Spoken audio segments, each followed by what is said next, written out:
رسول اللہ صلی اللہ علیہ وسلم رات میں 11 رکعتیں پڑھتے تھے۔ آپ صلی اللہ علیہ وسلم کی یہی نماز تھی، لیکن اس کے سجدے اتنے لمبے ہوا کرتے کہ تم میں سے کوئی نبی صلی اللہ علیہ وسلم کے سر اٹھانے سے قبل 50 آیتیں پڑھ سکتا تھا، اور طلوع فجر ہونے پر فجر کی نماز سے پہلے آپ صلی اللہ علیہ وسلم 2 رکعت سنت پڑھتے، اس کے بعد دائیں پہلو پر لیٹ جاتے۔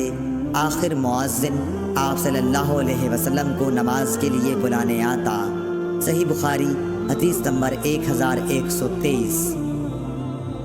سفیان ثوری نے اسود بن قیس سے بیان کیا، کہا کہ میں نے جندب رضی اللہ عنہ سے سنا، آپ نے فرمایا کہ نبی کریم صلی اللہ علیہ وسلم بیمار ہوئے تو 1 یا 2 رات تک نماز کے لیے نہ اٹھ سکے۔ صحیح بخاری حدیث نمبر 1124۔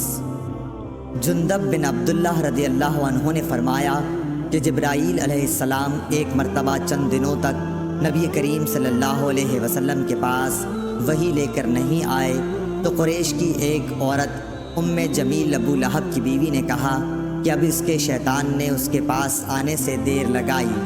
اس پر یہ سورت اتری، وَالضُّحَىٰ وَاللَّيْلِ إِذَا سَجَىٰ مَا وَدَّعَكَ رَبُّكَ وَمَا قَلَىٰ۔ صحیح بخاری حدیث نمبر 1125۔